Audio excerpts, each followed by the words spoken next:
explain that to receive energy from a city of light in the galaxy, even though it's nearby, requires a special attunement of your energy to their energy.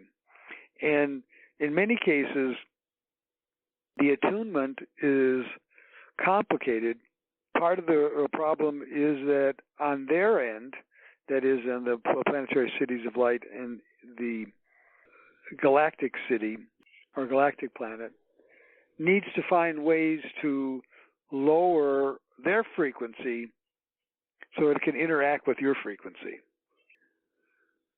They're much more advanced.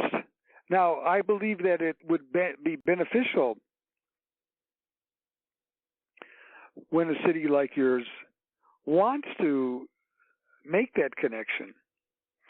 But I and our council concluded that let's let those in the City of Light who are wishing to make the contact raise their spiritual light quotient to a higher level, and let those who are channels and psychics and sensitive ones receive the communication and work together with them and try to find ways so that your higher energy, your highest energy, can reach theirs. You have the information that it's from Antares. That's a big step.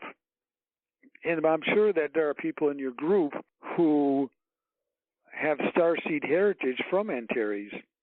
Antares is a star system that has deep connections and deep roots to the central sun.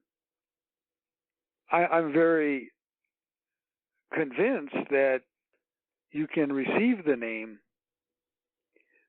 Just think about raising the spiritual light energy field. And one exercise that I recommend in receiving, and this is something that I'll be talking about tomorrow, is creating an etheric antenna. Let me explain.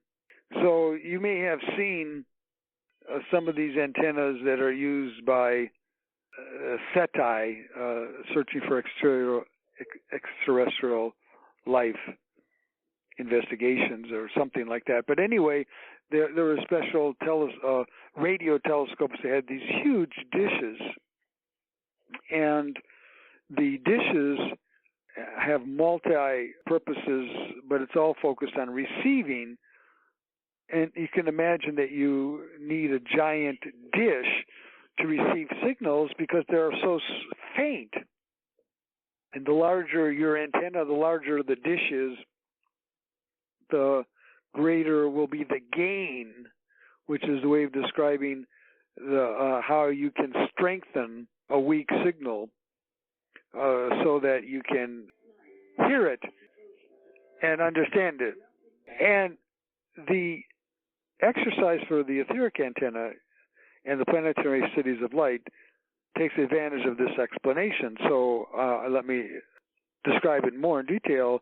In your meditations as a Planetary City of Light group in Fairborn, visualize there is a huge antenna dish above your group, and then you could expand the dish even as much as a mile or 2 miles from the base core, which is your group. And then as you are expanding that dish, point or align the dish to Antares. Now, you may not be able to find Antares. I know the Earth situation where the star systems may not appear at an hour of the nighttime that's convenient. Say it appeared at 3 o'clock and in the morning, and your group meets at 7 p.m. I don't suggest that you stay up all night and do this, but you can just create the etheric dish and then give instructions to the dish to align itself in the best location for receiving the signals from your city of light.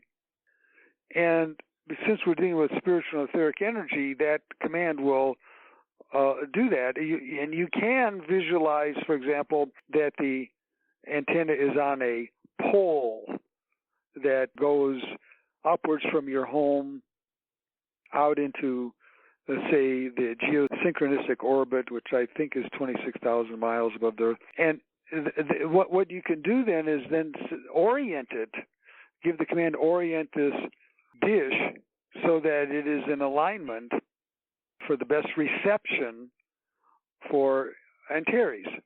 Because remember, the best reception comes from direct alignment.